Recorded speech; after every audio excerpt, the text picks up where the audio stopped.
요한복음 14장부터는 예수님께서 다음날 십자가에 달리시기 위해서 제자들과 마지막으로 다락방 강화를 나누신 내용을 적고 있습니다. 그렇기 때문에 요한복음 14장부터 십자가에서 죽으시기 바로 전까지는 예수님의 마지막 유언이라고 할 수 있는 말씀들이 적혀 있습니다. 여러분, 다락방 강화의 핵심이 뭐냐면은 성령입니다. 주님께서 마지막 남기신 당신의 유언의 말씀의 요약이 무엇이냐면은 성령을 받으라입니다.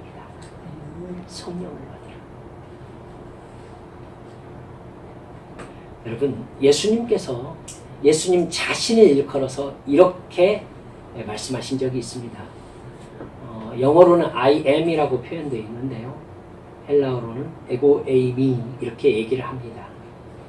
에고 에이미, 즉 내가 이것이다 라고 표현한 말씀 중에 정말 중요한 말씀이 뭐냐면 내가 곧 길이요 진리요 생명이니 나로 말미암지 않고는 아버지께로 올 자가 없느니라.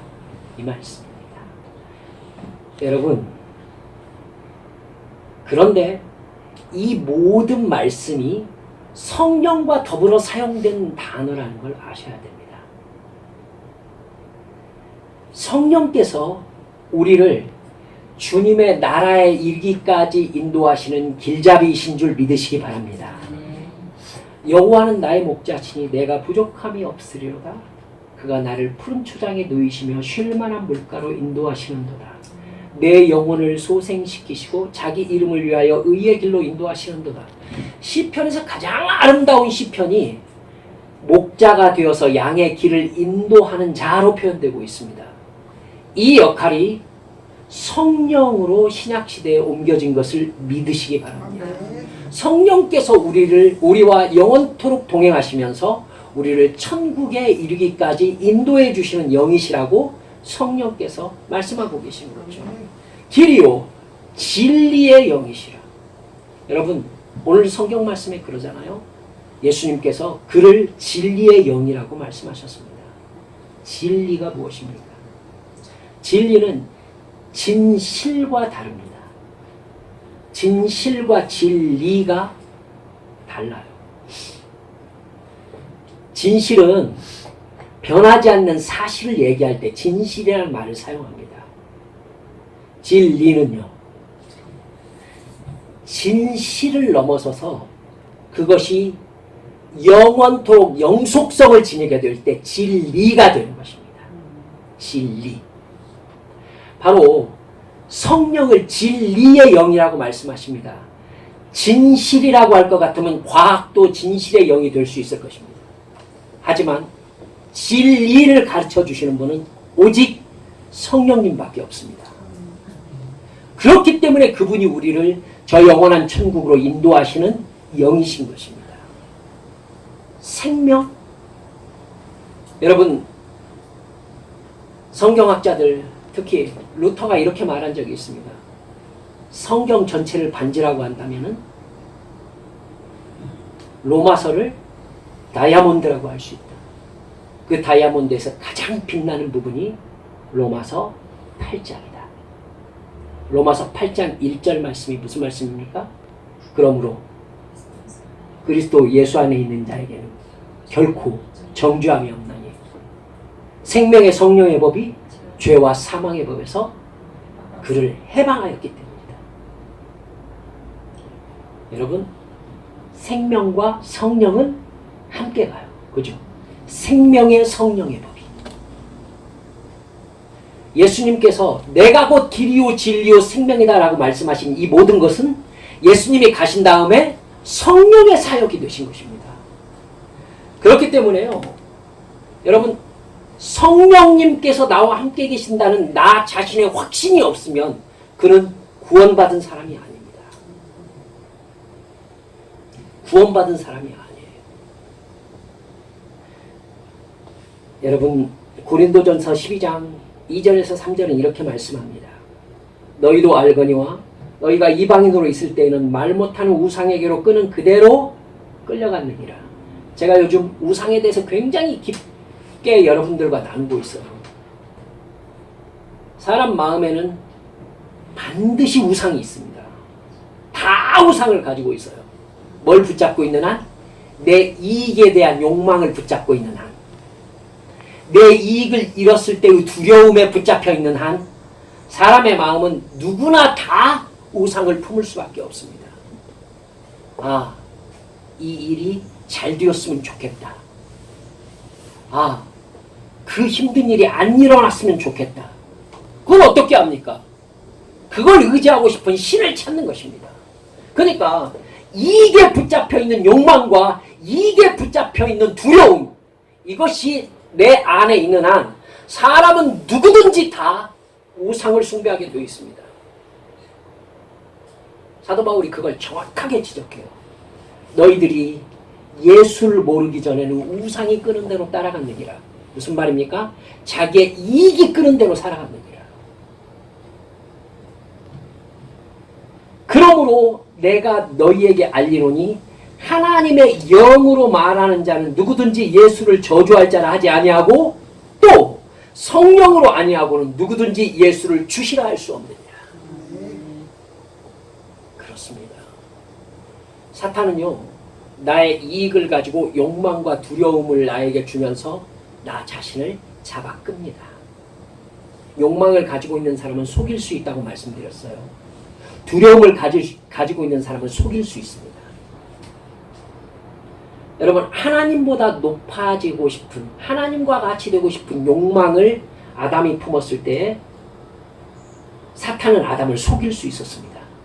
선악과를 따먹게 만들 수 있었어요. 욕망이 있으면 속일 수 있습니다. 두려움이 있으면 속일 수 있습니다. 뭔가를 무서워하면 그걸 무서워하지 않게 해주는 것을 의지하게 돼 있어요. 속일 수 있죠. 그 마음이 여러분들에게 있을 때 우리는 사탄에게 속습니다. 내 이익을 챙겨준다는 것을 따라가게 되어 있습니다.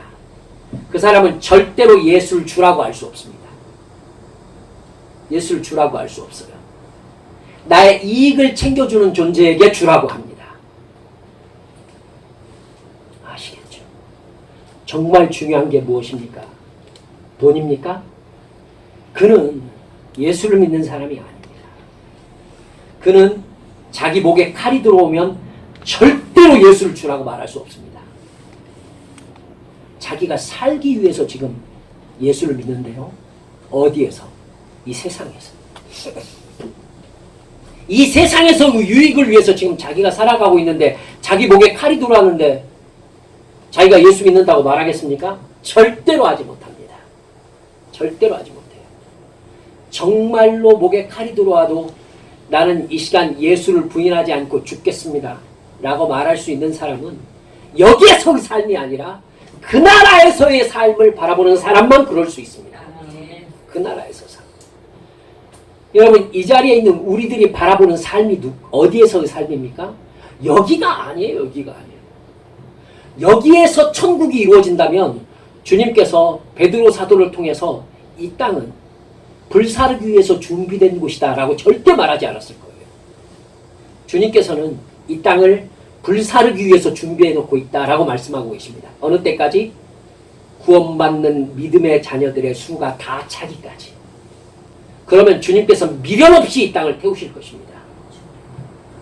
그때 그 심판의 불과 함께 탈 것이냐, 아니면 사도 바울이 말씀하셨던 것처럼 우리가 공중에서 재림하시는 주의 얼굴을 뵙게 될 것이냐.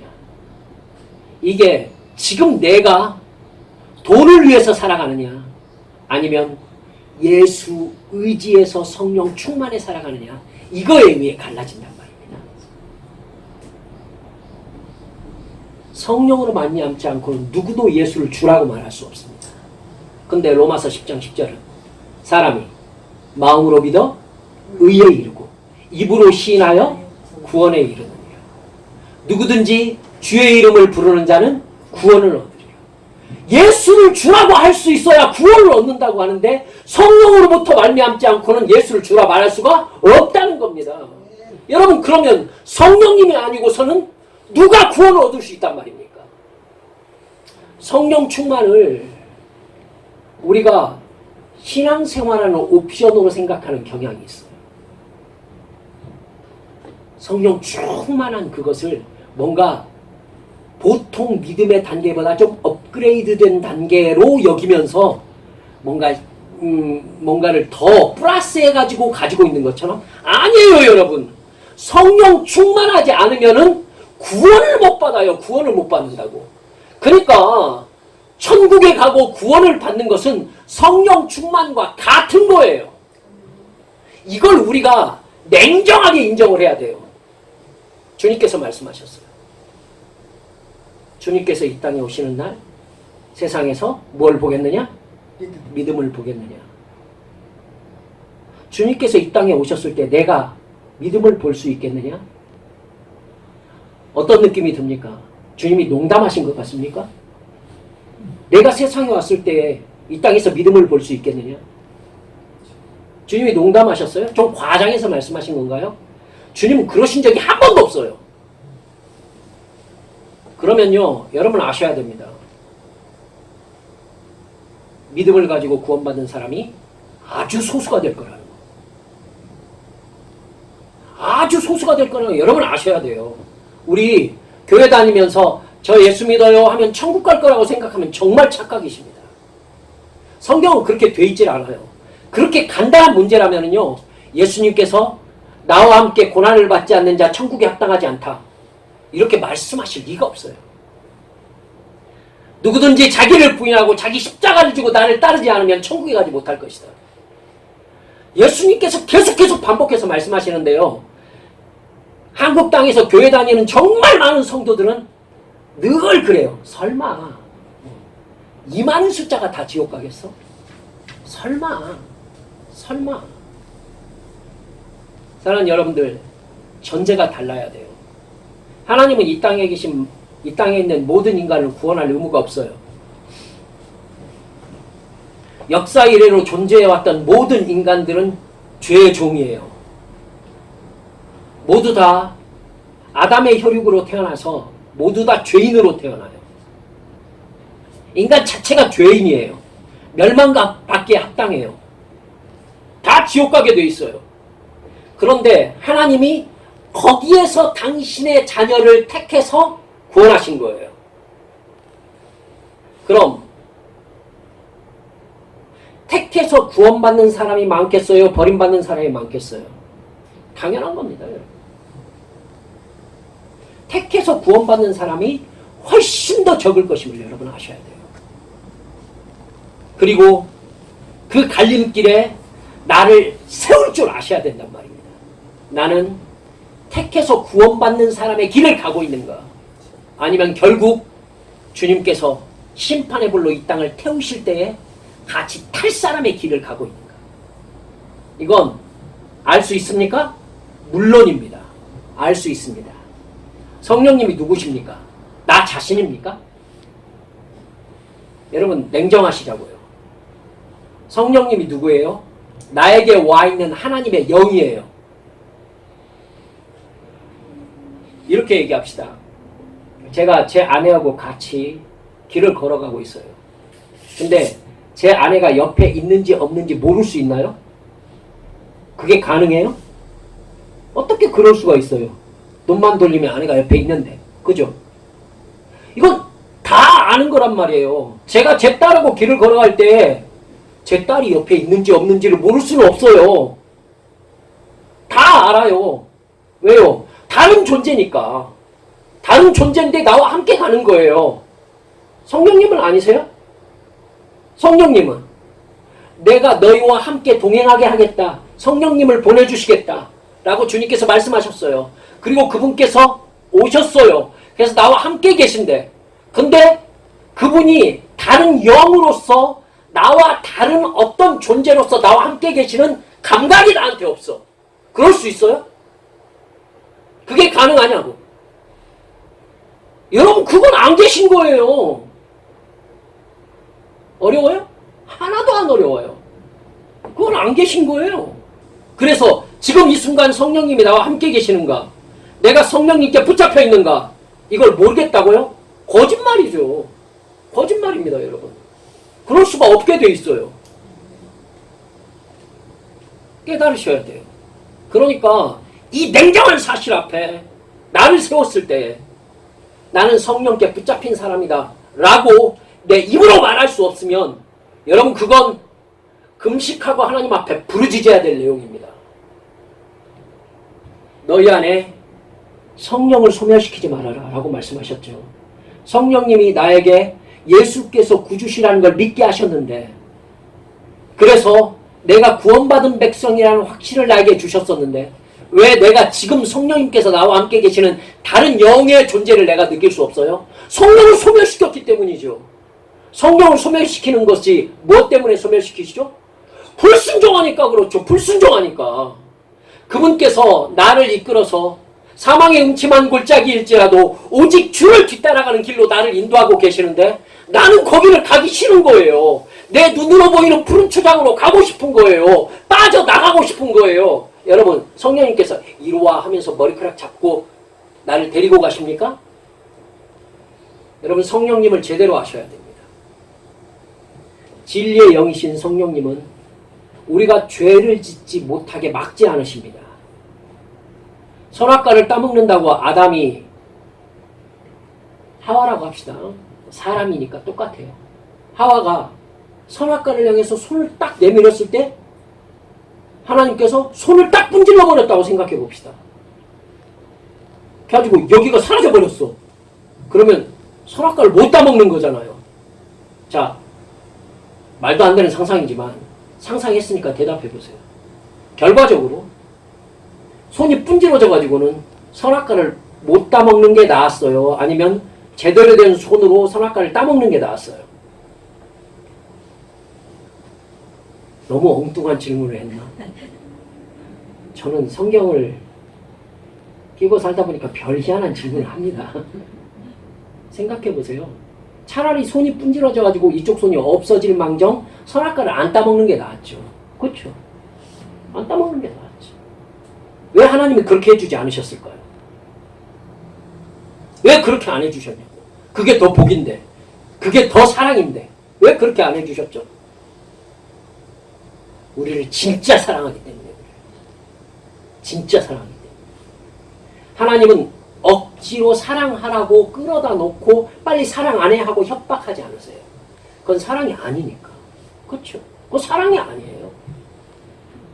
주님은요, 진짜 사랑하길 바라요. 사랑할 수밖에 없는 상황으로 끌어넣는 것이 아니라 정말로 나를 사랑하시길 바라세요. 하나님께서 내 앞에 서셔서 진짜 내가 주님을 사랑하는 그 단계로 가기를 바라시지, 죄를 딱딱 가로막으면서 거기 가면 지옥이야, 이러지 않으세요. 이러지 않으신다고.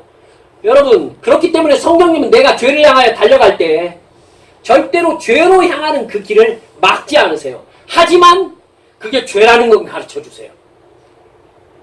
너 그거 죄야. 너 그 죄를 지을 수 있다. 하지만 그 죄를 지으면 나와의 관계가 끊어질 거야. 내가 너에게 침묵할 수밖에 없는 상황이 온다. 그래도 그 죄를 지을래? 고백하세요. 그런 성령님의 역사가 여러분에게 있었는데도 여러분들은 그 죄를 지었어요. 그 죄를 지었다고. 얘야, 분노하지 마라. 네 입으로 그 말을 뱉으면은 너는 죄를 짓게 된다. 그 죄를 너 해결하기 위해서 주님 앞에 엎드려서 네 자신을, 그 죄를 지을 수밖에 없었던 너의 영적 상태를 십자가 앞으로 끌고 와서 엎드려서 그거 힘겹게 해결해야 될 거야. 그러기 전에 그냥 네 입 다물어버리면 되는데 할 수 있겠니? 못해요, 못해! 그리고 입으로 뱉었던 사람들이 우리들이에요. 주님이 안 가르쳐 주셨어요? 가르쳐 주셨어요. 성령님이 계시면 그분은 우리 안에서 죄에 대하여, 의에 대하여, 심판에 대하여 말씀하시는 분이세요. 그런데 말을 듣고도 우리는 그걸 했어요. 그러니까 성령님이 침묵하시는 겁니다. 침묵하시면 내가 방향을 잃어버리죠. 그렇죠? 방향을 잃어버려. 주님께서 말씀하셔도 이제 나의 이익에 내가 좋은 곳으로 가고자 했던 그 거울에 비치기 때문에 뭐가 주님의 뜻인지 분간이 안 가. 내 이익의 관점에서 하나님의 말씀을 받으려고 하니까 진짜 하나님의 말씀이 분간을 할 수가 없는 거죠. 이러면 영적인 미아가 됩니다. 갈림길 앞에서 뭘 어떻게 해야 될지를 몰라. 성령님께 기도해요. 어디로 가면 좋을까요? 이쪽으로 가거라. 근데 그 말을 못 믿겠어. 왜? 불순종하는 순간 내 마음속에 믿음이 사라져버려가지고 하나님과의 관계가 끊어져 버려가지고 주님께서 말씀하시는데도 이제 그 길을 못 가겠어. 무서워가지고. 그래가지고 주님께 물어봐요. 주님, 그 길로 가는 것이 주님의 뜻이라는 증거를 나한테 보여주세요. 이러기 시작해요. 그러면 주님이 슬픈 얼굴로 우리에게 이렇게 말씀하시죠. 너하고 나하고 그런 관계가 되고 말았구나. 내가 너에게 말하고 이게 내가 하는 말이라는 것을 증명해 주는 증거를 나한테 줘야 되는구나. 여러분, 제가 제 딸 예빈이에게 예빈아 몇 시까지 어디로 와? 그러면 전화로 지금 말씀하시는 분이 아빠라는 증거를 대세요. 이렇게 절대 말하지 않아요. 그죠? 절대 증거를 대라고 하잖아요. 제 딸은. 저인 줄만 확인하면 돼요. 그죠? 저인 줄만 확인하면은 어디에 몇 시까지 와라? 그러면 거기 그래? 그럼 그 시간까지 갈게요.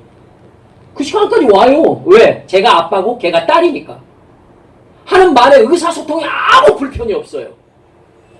여러분, 하나님하고 우리하고 그런 관계에 있어야 된단 말입니다. 근데 불순종이 반복되어가지고 알 수가 없는 건 알죠. 주님께서 어디로 오라는데, 주님께서 이거 하라는데 믿을 수가 있어야지. 이게 지금 내 마음속에 드는 내 생각인지 성령님께서 정말 주시는 생각인지 알 수가 있어야지. 그러니까 주님한테 그게 하나님 말씀이라는 증거 좀 대줄 수 있을까요? 주님은 그거에 대해서 말할 수가 없어요. 그거에 대해서 증거를 대실 수가 없어요. 제가 이렇게 설교했더니 어떤 청년이 저한테 이렇게 묻더라고요. 목사님, 기도원은 믿을 수가 없어가지고 양털을 딱 내놓고 양털 적셔주시면 믿을게요. 양털 안 적셔주시면 믿을게요. 이렇게 했잖아요. 제가 한 그대로 할게요. 이리와 뒤통수를. 사랑하는 여러분들이요. 그걸 일반화시킬 겁니까? 그것 자체가 믿음이 없다는 행동이잖아요. 그렇죠? 여러분, 우리 생각해야 돼요. 나에게 성령님과의 교제에 있어서 그런 구체성이 상실되기 시작할 때 나는 지금 구원으로부터 멀어지고 있는 거예요. 알겠습니까? 구원으로부터 멀어지고 있는 거라고. 지금 옵션을 잃은 것이 아니라 천국 가는 길로부터 멀어지고 있다고요. 목자로부터 내가 떠났는데 이리의 습격을 받는 건 당연한 거예요, 여러분. 저기가 푸른 초장으로 보여요? 여기가 주님께서 가시는데 여기는 사망의 음침한 골짜기요. 왜 사망의 음침한 골짜기로만 자꾸 가세요? 나 거기 가기 싫거든요. 저 보세요. 저 푸른 초장이 있잖아요. 저 지쳤어요. 이제 푸른 초장으로 갈 거예요. 그러면서 내가 가는 푸른 초장으로 가. 여러분, 주님께서 이리 와 그러면서 다리를 붙잡아가지고 끌고 가시는 하나님이시면은 괜찮겠어요. 근데 주님은 그렇게 하지 않으신단 말이에요. 왜요? 사랑하니까. 주님과 우리와의 관계는요, 너는 억지로 구원 받아야 돼, 이런 관계가 아니에요. 주님께서 내게 은혜 주셨을 때 내가 믿음으로 그 은혜를 받아서 내가 내 마음으로 우리 주님을 사랑하고 믿는 것, 이것이 구원을 이루는 것이죠. 그래서 하나님은 은혜를 주시고 우리는 그 은혜를 믿음으로 받고, 그래서 주님께서는 우리에게 뭐라고 하시는 거예요? 믿음이 너를 구원하였느니라, 이렇게 말씀하시는 거죠. 사실은 하나님께서 주신 은혜가 구원한 게 맞죠. 하지만 내 입장에서는 내가 주님의 은혜를 믿음으로 받았으니까 구원을 받는 거예요. 그렇기 때문에 여러분, 주님과 나와의 사랑은 강요가 없어요. 이 길로 가는 길이 주님을 뒤따라가는 길이라는 걸 뻔히 아는데 그거 거절하고 이 길 가겠습니다 라고 할 때 주님 그걸 막지 않으세요. 아시겠어요? 이러니까 주님의 성품을 똑바로 아셔야 돼요.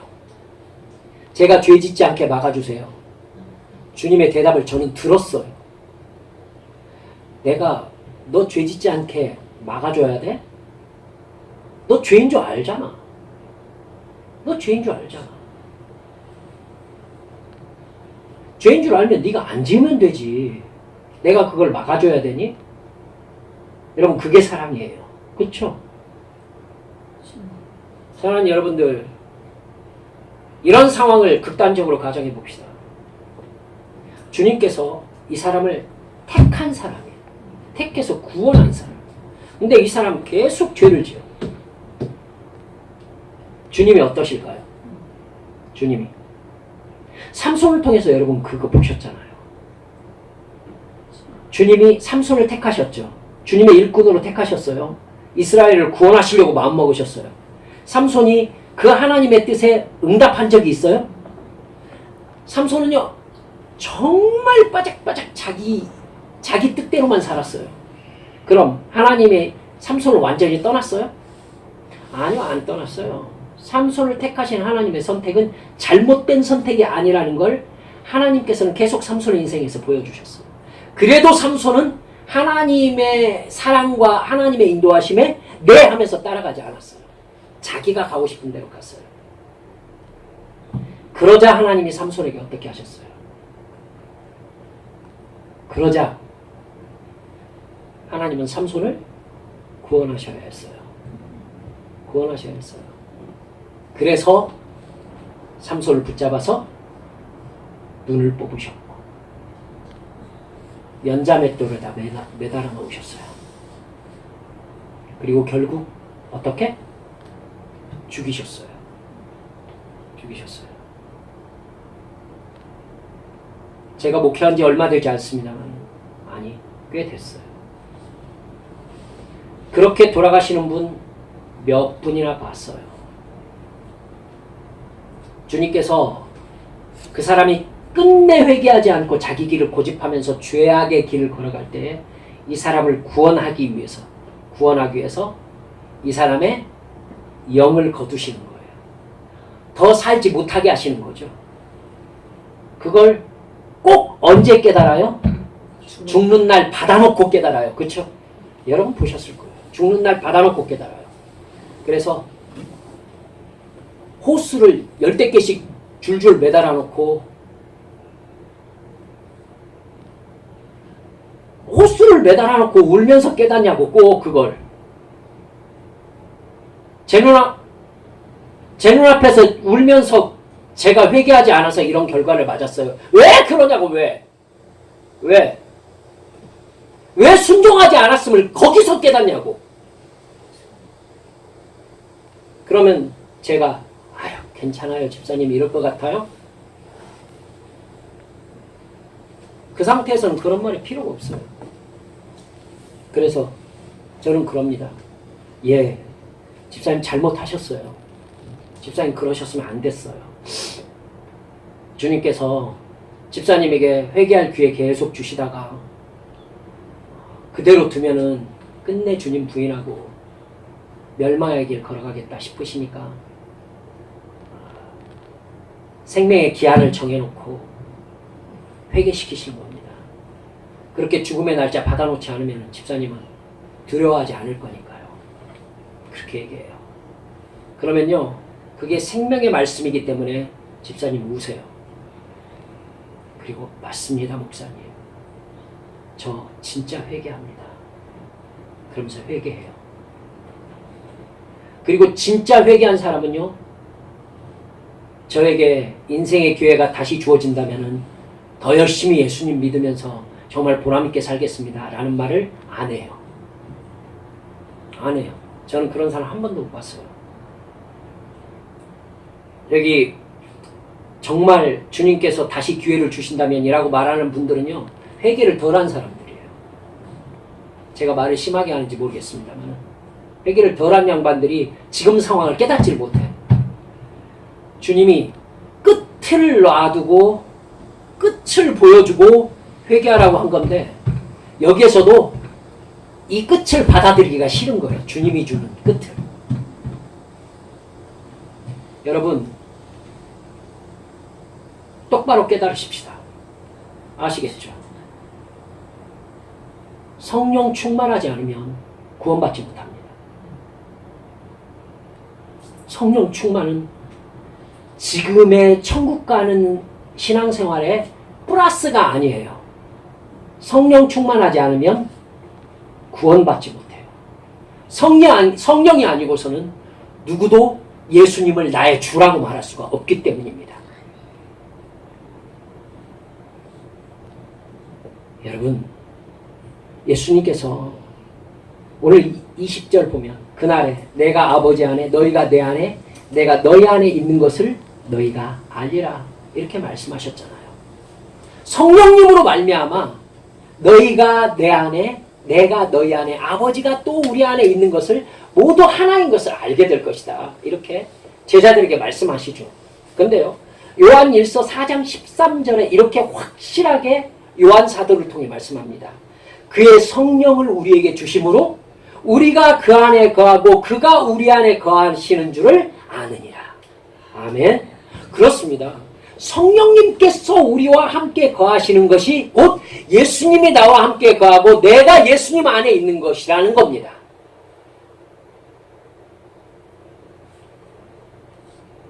여러분, 이렇게 성령님이 나와 함께 계셔야 내가 구원받은 자라는 걸 확실하게 느꼈다면 초대교회 성도들은 이 사람이 구원받은 사람인가 구원받지 못한 사람인지에 대해서 보이는 기준을 가지고 있었다는 것도 아셔야 합니다. 성령님께서 오셔가지고 제자들에게 맨 처음 일어났던 증상이 뭐였습니까? 그들이 모두 성령 충만해서 다른 방언으로 말하기를 시작했습니다. 다른 방언으로 말하기 시작했어요. 그리고 예루살렘에 희한한 일이 벌어지기 시작했습니다. 120명이 성령 충만함을 받고 예루살렘으로 확 쏟아져 나간 그 오순절 때에 그들이 나가가지고 말하는 말을 고대 디아스포라들 그 지역에 흩어져 살던 유대인들이 모두 다 성전으로 제사 드리러 왔다가 자기가 태어난 곳 말로 하나님의 말씀을 듣기 시작한 거예요. 여러분, 이게 무슨 현상인지 여러분 정확하게 말할 수는 없어요. 즉 120명의 사람들이 나가가지고 그 사람들 언어로 말하는 방언을 말했는지 아니면 이 사람들은 그냥 자기 말을 했는데 듣는 사람들 귀에 자기 말로 들렸는지 정확하게 말할 수는 없어요. 하지만 한 가지 분명한 건 뭐냐면은 우리 창세기 성경 퀴즈 하잖아요. 바벨탑을 중심으로 해가지고 언어가 흩어졌죠. 모든 언어가 갈라졌어요. 근데 그것이 죄악의 결과였잖아요. 성령 안에서 그게 방언의 역사로 회복되는 것을 우리가 예루살렘에서 경험했다는 것입니다. 그렇죠? 예루살렘에서. 그 이후로 성경에 기록되어 있는 사도행전에서는 여러분 최초로 이방인으로서 구원받은 사람이 누구였습니까? 고넬료. 여러분 사도행전 11장에 나옵니다. 고넬료 10장인가요? 고넬료가 구원을 받습니다. 베드로가 요바에서 기도하고 있을 때 하늘에서 바구니가 내려와가지고는 안에서 온갖 먹지 못하는 것들이 있는데 하나님께서 잡아먹어라 라고 얘기해서 안 됩니다. 부정한 것은 제 입에 들어온 적이 없습니다. 이렇게 말하고 3번 올라갔다 내려갔다 하는 일이 일어나잖아요. 그때 고넬료에게 천사가 나타나서 사람 보내라 해서 보냈던 사람들이 막 도착을 하죠. 그때 성령님께서 내가 보냈으니까 따라가라 해가지고 고넬료 집으로 베드로가 따라가게 된단 말이에요. 따라가가지고는 이방인과 함께 있는 것이 우리에게는 이게 바르지 못한 일로 되어 있다. 하지만 성령께서 가라고 해서 내가 지금 여기에 왔다. 왜 나를 불렀느냐?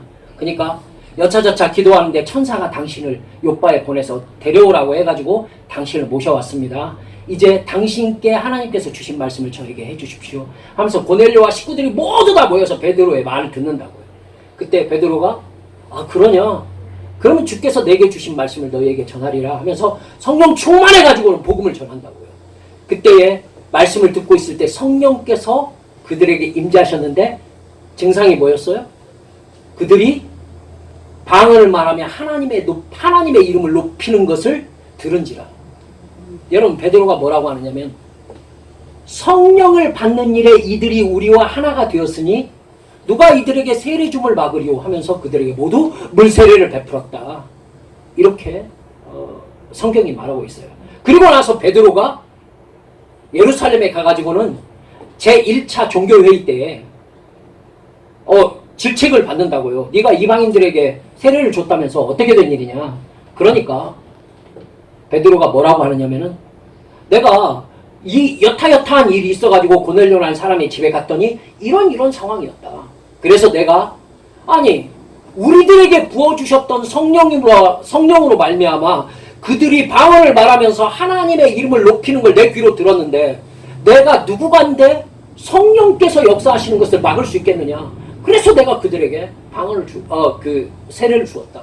이렇게 얘기하니까 거기에 있는 모든 사람들이 그러면 이방인들도 우리 하나님을 함께 섬기는 일에 우리와 하나 되게 하셨도다 하면서 잠잠히 하나님께 영광을 돌리는 일이 벌어졌단 말입니다. 사랑하는 여러분들이요. 그 이후로 사도 바울은 자기가 전도하는 사람들 앞에 나가가지고 뭐라고 했느냐면은 너희가 믿을 때에 성령을 받았느냐? 이렇게 물어봤어요. 그러니까 그들이 우리는 성령이 있다는 소리도 못 들었는데요. 이렇게 얘기하니까 어떻게 그럴 수가 있는가 하면서 그들에게 복음을 전하고 그들의 머리에 안수하니까 그들에게 성령이 임하면서 그들이 방언을 말하고 하나님을 높였다라고 얘기하고 있습니다. 간단하게 얘기합시다. 여러분은 성령을 받았습니까? 예. 그 증거를 가지고 계십니까? 예, 그래야 됩니다. 그 증거를 가지고 계셔야 됩니다.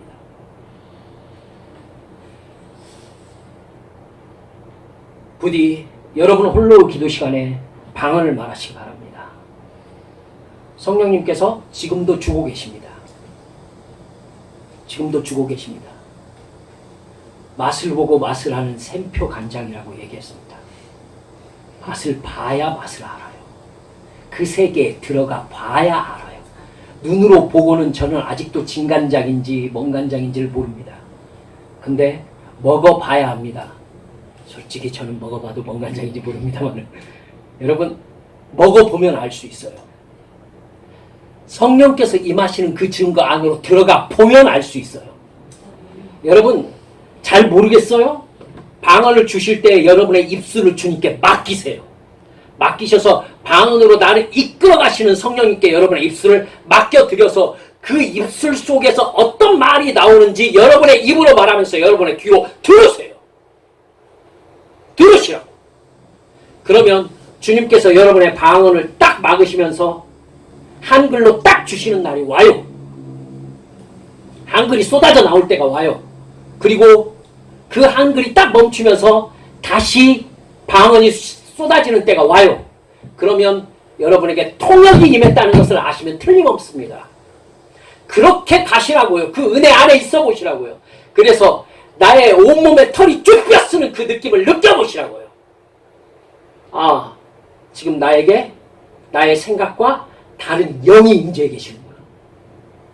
지금 나와 함께 계시는 다른 존재가 있구나. 이게 무섭습니까? 예, 처음에는 무섭죠. 저도 무서웠습니다. 하지만 그분이 나를 얼마나 사랑하시는 하나님이신 줄을 깨닫고 난 다음에 저는 한순간도 방언하는 일을 멈춰본 적이 없습니다. 여러분, 전 지금 몇십 년째 계속 방언을 하고 있습니다. 저 총신 나왔습니다. 이단 아니에요. 사랑하는 여러분들이요. 하지만 성령님과 나와의 관계, 그리고 그 관계를 통해 얻어지는 확신, 그리고 내가 구원받았다는 나 안의 자각, 그래서 주님께서 하시는 말씀을 분별할 수 있는 영적인 능력, 모두 다 성령님께 붙잡힌 일입니다. 성령님께서 하시는 일이에요. 이 일을 경험하지 못하고 내가 구원받았다? 어떻게 증명할 겁니까? 어떻게 증명할 거예요? 선행으로? 좋습니다. 그럼 그 정도의 선행을 불교에서는 안 할까요? 거기서도 해요. 문제는 선행이 증거가 아니에요. 선행이 증거가 아니라 성령님께서 나와 함께 하심으로 말미암아 내가 그분께 붙잡혀서 영적인 삶을 살고 있다는 확신, 그러므로 말미암아 이것을 흔들 수 없다는 믿음의 확신. 여러분 여기 안에 있어 보셔야 된단 말이죠. 있어 보셔야 돼요. 그래야 갈라디아서 5장 16절에서 사도 바울이 말씀하셨듯이 내가 이루노니 너희는 성령을 따라 행하라. 그리하면 육체의 욕심을 이루지 아니하리라. 여러분 내가 성령께 붙잡히는 것이 곧 십자가에서 나의 옛사람이 죽는 것입니다. 여러분 십자가에서 나의 옛사람이 죽어야 성령님께서 나를 이끌어 가시면서 내가 예수를 주로 시인하면서 그분께서 말씀하시는 대로 순종하는 게 가능해집니다. 인간의 욕망으로 그게 가능할 것 같습니까? 안 됩니다, 여러분. 하나님께서 하게 하셔야 알 수가 있어요. 내가 하나님 앞에서 가진 확신은 어때야 되냐면 나는 죽었습니다. 하나님, 그렇기 때문에 당신만 따라갈 것이니까 당신께서 내게 성령 충만함으로 나를 끌어가 주시옵소서. 여러분 이럴 때 되는 거예요. 이럴 때 나의 옛사람이 죽은 거예요. 사도 요한이 예수님의 말씀을 끝에 이렇게 후렴처럼 마무리하고 있습니다. 귀 있는 자는 성령이 교회에게 하시는 말씀을 들을지어다.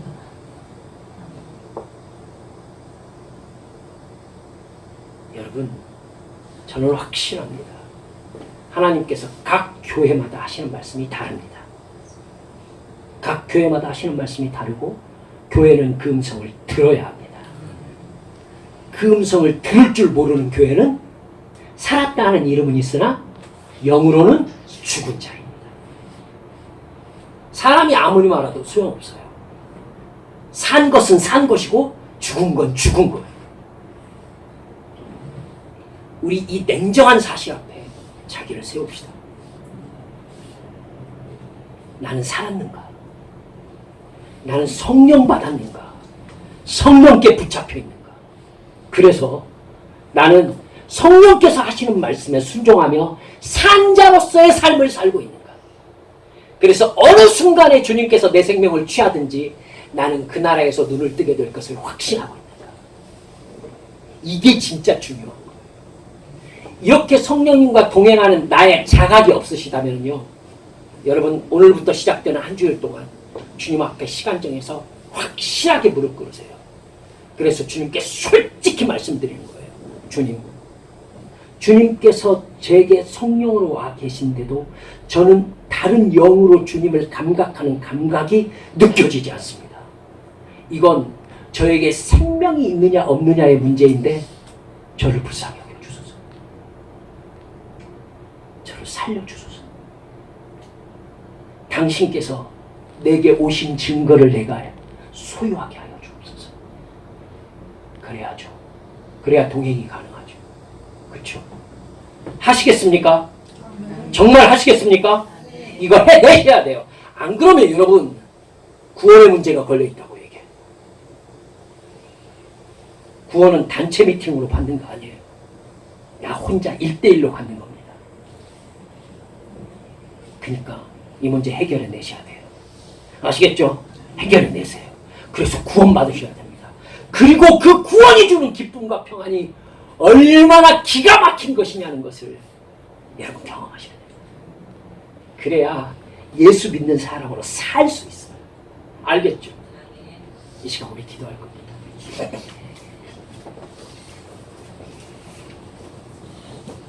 주님께서 요한복음 15장 26절에서 이렇게 말씀하십니다. 내가 아버지께로부터 너희에게 보낼 보혜사 곧 아버지께로부터 나오시는 진리의 성령이 오실 때 그가 나를 증언하실 것이다. 여러분, 우리는 기도하면서 주님과 늘 동행하며 하나님의 뜻을 지시받고 주님께서 나를 사랑하신다는 그 사랑의 언어를 듣게 되어 있습니다. 뭐가 두렵습니까? 주님이 약속하신 건데. 이 시간 주님 앞에 기도할 때, 주여, 내게 함께 계시는 주님을 제가 정말로 느끼고, 나와 함께 계시는 주님을, 나와 함께 계시는 성령님을, 다른 영을 내가 확실히 감각함으로 말미암아 주여, 우리 주님의 나라에 이르기까지 내가 이 성령의 충만함 가운데 살아갈 수 있도록 주여 간구하오니 성령 충만을 내게 부어주옵소서. 오늘 함께 통성으로 기도하시겠습니다. 기도합니다. 아버지 하나님 역사하여 주시옵시길 간절히 원합니다. 아버지 하나님, 아버지 하나님의 인생을